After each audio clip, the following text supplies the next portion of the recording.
Howdy folks, Matt again. This time I am on top of a mountain called Caher Conree. It's in the Dingle Peninsula in County Kerry, Ireland. I just thought I'd try and get my camera out while the sun was out, just to check out some of these vistas behind me. It's got to be one of the cooler hikes I've ever done. It's there's archaeology. There's an Iron Age, I think Iron Age anyway. Promontory fort not too far from where I'm standing. I'll try and throw a couple shots of that in there for you as well. But yeah, I mean, the views of the north side of the Dingle Peninsula and behind me at the moment are just incredible. The mountainscapes here really are something to behold, and very otherworldly when you're walking up in all this mist. Just a little bit of rain in the mist, and then you can still hear the church bells 900 some meters below, and ravens flying around. I don't think it's pretty easy to see why you might start believing in fairies and the Sidhe and all these sorts of things. So about mountain vistas, I want to talk about this landscape a little bit. So as I say, I mean, it's it's absolutely beautiful. It's gorgeous. It's otherworldly. It's all these things. The thing is it's not supposed to look like this. There's I don't know if anyone's been to out in Western Canada, to Appalachia, however you want to say it, in the States. I mean, mountains don't normally, especially in a place with a temperate climate and lots of rain, they don't normally sit bare, or at least lacking in trees like this. Kind of like where I come from, southwestern Ontario. Ireland was largely covered in forest at one point in time, Atlantic rainforest. In fact, there are little patches of it here and there in this country, but they are pretty hard to find. This treeless landscape was largely, all the trees were largely removed throughout the Iron Age, so a really long time ago. And then, of course, after we started building a lot of tall ships, then the remaining big oaks fell pretty quick. But anyway, it's an agricultural landscape now, and the reason it continues to look like this, or one of the reasons, is from grazing, sheep, deer, feral goats, that kind of thing. So there is recently in Ireland, there's a scheme that's come out, agroforestry scheme, designed to help farmers put back some of these, native woodlands and things of that nature. But speaking to people about it and how it's structured and how the Irish government has decided to go about it, it's almost broken from the start. So I thought it was a good idea to just highlight a couple quick things about it, just to kind of say here's what not to do in a program that's designed to have a outsized ecological impact, but frankly probably will not. At least that's what the people I've been speaking with say. So the Coles Notes is this: the Irish government will give Irish farmers, a chunk of money to put land into woodland, native woodland. Great. Okay, that sounds good.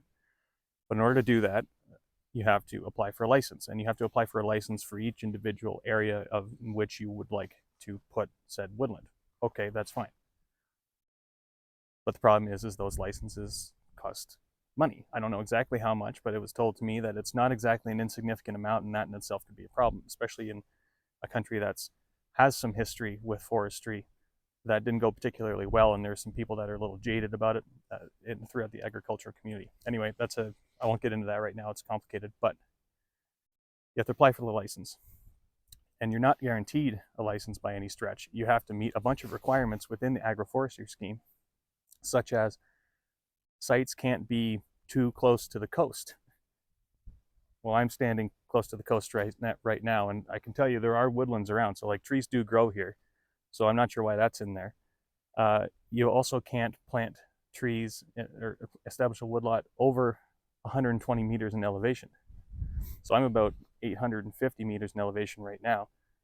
Pretty sure trees can grow at 850 meters. I'm pretty sure they can grow a little bit higher. Why that's in there, I don't know. Now, the people that do know why this is the case, to them it also doesn't make sense. But what it's rooted in is a agroforestry policy that's still fundamentally focused on the level of productive, or the productive capacity or capability of an area. So you have legislation, or you have a policy that's designed to promote native woodland for biodiversity, carbon capture, all that kind of stuff. Except the driving force behind that is still predominantly production focused. So, I mean, and I know I only mentioned two things here, but just those two things alone, the can't go over 120 meters and can't be near a coast. That's a generalization, but I mean, even so, like, I mean, this landscape, the farming returns for mountain sheep, what I understand, are quite poor. So there's lots of opportunity to diversify those farm incomes with a bit of woodland, but they can't do it. And so why would you even apply and waste your money in applying if you're probably not going to get it anyway because you don't meet those stipulations, even though it's it would work fine here. But hey, it's a bit of a lemon of a policy package, if you ask me.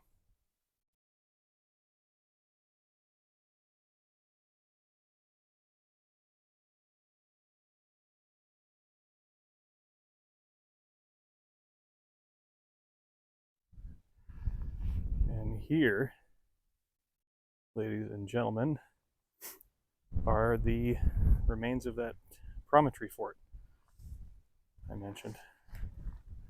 Sorry once again about the shaky camera. But some serious height, despite being over, I think, a couple thousand years old, maybe about 9 feet. Just a little shot from the inside of the partial circle. Anyway, this entire wall, and this is just the left side I'm facing right now, cuts off the peak of this particular crag from the rest of the mountain. So would have been quite the bastion, last refuge, if you will. There's still depressions on the inside. You can't really see it right now all the way along. I don't know if that would be for storage or just to hole up when the weather's awful, because boy, the weather would get nasty up here sometimes. That is a fact.